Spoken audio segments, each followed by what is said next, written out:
student, welcome once again to my YouTube chemistry channel Amazing Chemistry Classes. So today we are going to start with the new topic of your class 12th, the first chapter of physical chemistry, that is solid state. So let me start with this video.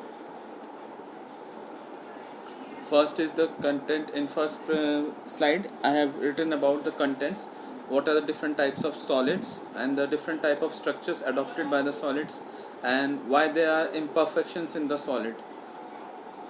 So solid can be divided into two categories, crystalline and amorphous, as you guys can see.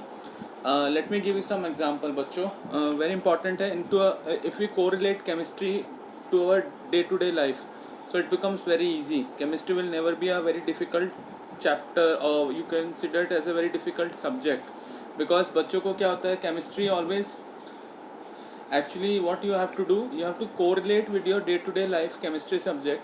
So what happen, whenever you learn something it becomes easy, but if you are going for rote learning, सिर्फ रटना है, तो it becomes very difficult, आप लोग नहीं समझ पाओगे.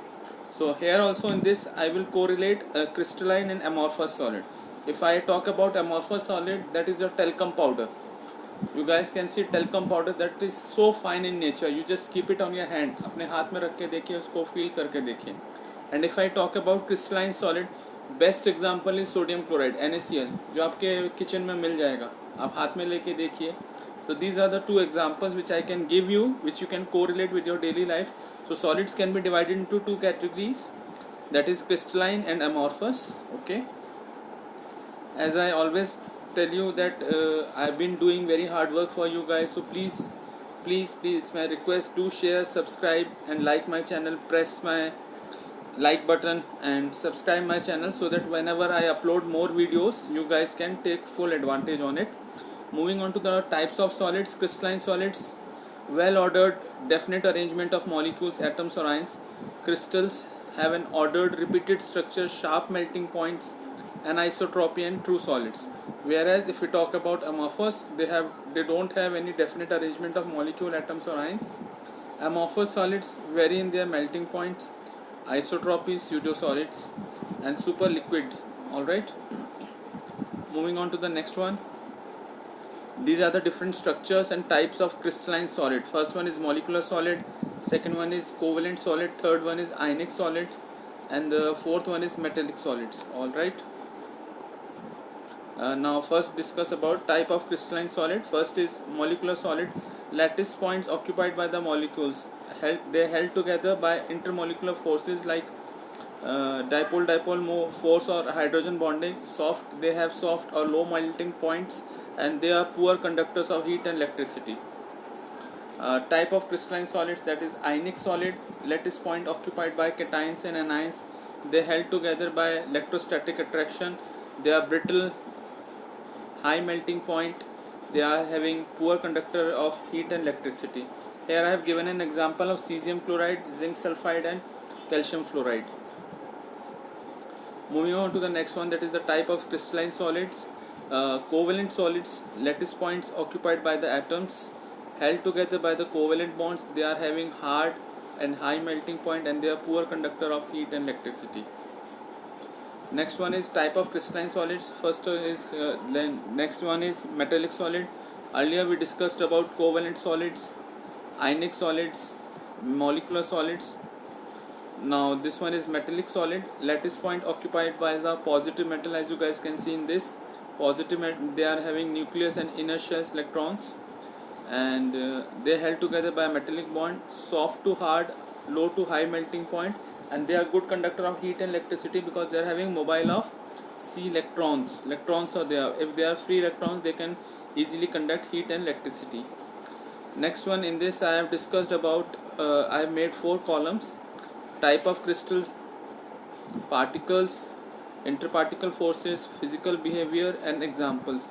First is molecular, second is ionic, third one is covalent of network, and the fourth one is metallic. Okay, then particle like molecules, positive and negative ions, atoms, positive metals. So you guys can take an example of it. And molecules are fairly soft, they are having low to moderate melting point, they are poor conductor of heat and electricity. As far as ionic solids are concerned, they are hard and brittle, they're having high melting point, they are good and thermal electricity conductors. Moving on to the next one, that is covalent or network. They are hard and they are having high melting point and they are poor conductors. And next one is your metallic. So this is basically, I have differentiate also, make it in a tabular form so that you guys can write down in a tabular form also and you can differentiate. I have given examples of the different solids, like in molecule I have given sucrose, water molecule. In ionic I have given an example of sodium chloride, magnesium oxide, calcium fluoride. In covalent we can take an example of silica quartz, that is your silica. And metallic we can take an example of sodium, copper and iron. Next is a discussion about the crystal structure, crystal lattice. Crystal lattice is the arrangement of points in three-dimensional space representing constituent particles in the crystal. Space lattice, arrangement of atoms, lattice of points onto which the atoms are hung.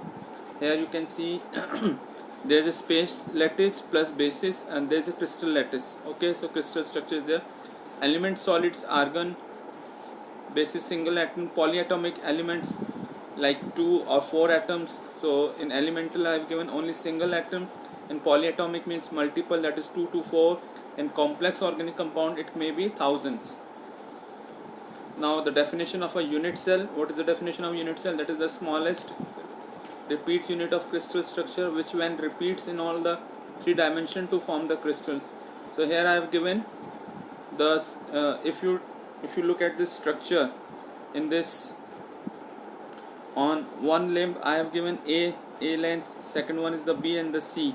Alright, so these 3 sides of this unit cell, it is a box basically, you consider it, and the 3 angles which I have represented, that is X, Y and Z. Alright, so 3 sides I have denoted by A, B and C, and 3 angles I have denoted it like. So here I have shown you the structure of solid, the unit cells. In spite of the complete box, you just consider as a one unit cell, and this is the corner one, is the lattice point. The smallest repeating unit that shows the symmetry of the pattern is called the unit cell. Alright. Next one is 7 type of unit cells: simple cubic, tetragonal, orthorhombic, rhomboidal, monoclinic, triclinic and hexagonal. Here you can see lattice type, primitive and body centered, face centered and end centered. Alright. Now about the lattices, he is the scientist Auguste Brevels. So Auguste Brevels, in his tenure is from 1811 to 1863. In 1848, Auguste Brevels demonstrated that in a 3-dimensional system there are 14 possible lattices. A Brevels lattice is an infinite array of discrete points with identical environment. So 7 crystal systems plus 4 lattice center typing is equal to Brevels 14 Brevels lattice. So here I have described about the various type of Brevels lattice, that is cubic, tetragonal, orthorhombic, hexagonal, monoclinic and triclinic. 7 unit cells plus 4 lattice type is 14. This is the Brevels lattice structures that you guys can refer to. Now in this slide I have discussed about the common types of cubic unit cells. There are 3 type of cubic unit cell. First is primitive cubic unit cells, second is body centered cubic, and the third one is face centered cubic. So in primitive, atom of the corners of a simple cube, each atom shared by the 8 unit cells. In body center, atom of the at the corners of a cube plus 1 in the center of the body of the cube. So the corners of the atom are shared by the 8 units. So this is the difference between primitive and body centered, in which 8 unit cells are shared and the center atom completely enclosed in 1 unit cell. And face center, FCC. So these are represented by BCC and FCC. FCC in which atoms at the corners of a cube plus 1 atom in the center of each face of the cube. So corner atom shared by 8 unit cells, face atom shared by the 2 unit cells. So 3 types of cubic cells: simple cubic, body centered cubic and face centered. So this is the structure basically: a corner atom and a face center atom. Here you can see shared by the 8 unit cells. Now this is the unit cells. Here you guys can see so how 8 corners have been covered up in BCC and FCC. So in this table it shows atom fractions in each unit cell, position in the unit cells, and the fractions in the unit cells. In corners 1/8, in body center that is 1, and in face center 1/2. So number of atoms in a unit cell you can see. In simple cubic it is equal to 1, in body centered it is 2, and in face centered it is 4. So in next video I am going to discuss about the close packing of the sphere. So this is all about this solid state first video. I hope you guys will like this video. If you find it useful, please do like, share and subscribe my channel. Thank you so much. I am Dr. Rohit. Thanks once again for watching my video.